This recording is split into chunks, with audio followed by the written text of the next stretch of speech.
Hey all, Peter Zeihan here, coming to you from Canyonlands National Park, and today we're going to talk about India and Pakistan and how it intersects with what the Trump administration has recently done. Specifically, India and Pakistan recently had a near-war exchange. Some Pakistani militants who may or may not have been loosely affiliated with the very weak Pakistani government launched an attack inside Indian territory in Kashmir and killed a lot of people and took their time about it. It showcased the general security incompetence of the Indian government. So the Indian government felt that it had to respond, and it hit some targets in Pakistan, some of which were military, and then we got tit for tat back and forth attacks that were just gradually escalating, hitting more and more sensitive issues until such time as we got peace talks brokered by the Trump administration.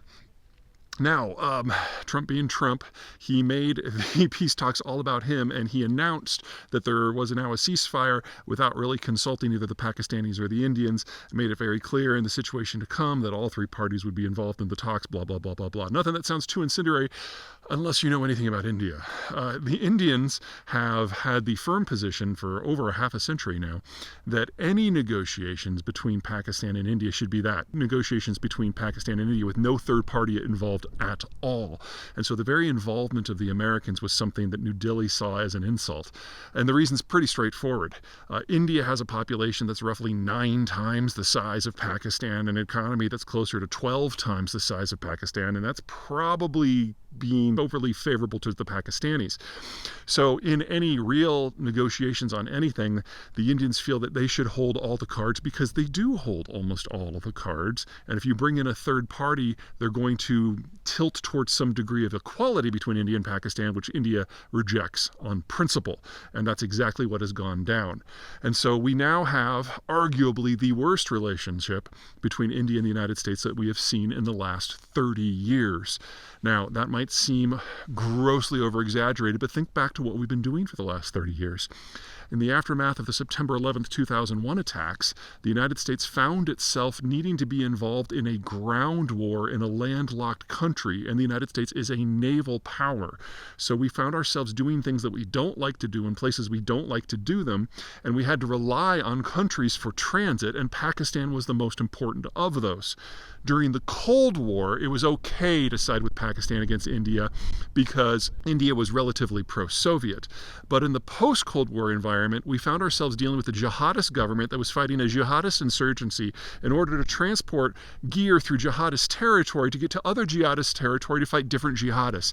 It was a pain in the ass, and we had to do it for 20 years. And at every step of the way, we found ourselves at odds with the government in Islamabad as Pakistani militants were attacking every aspect of the American operation, oftentimes in league, or at least informed by the Pakistani government.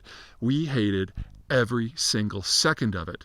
And so as the United States has gradually removed itself from Afghanistan over the last 15 years now, we've been bit by bit edging towards a better relationship with the country that we would rather have the relationship with.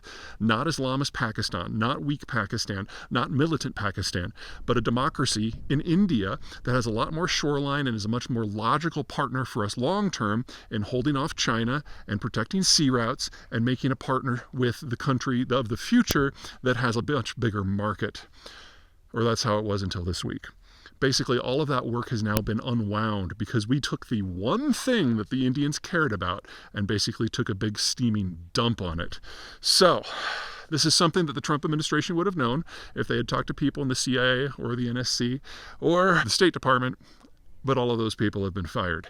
And so we basically now have a new foreign policy that has partnered with the wrong side and the partner that we have been trying to get away from since 2002.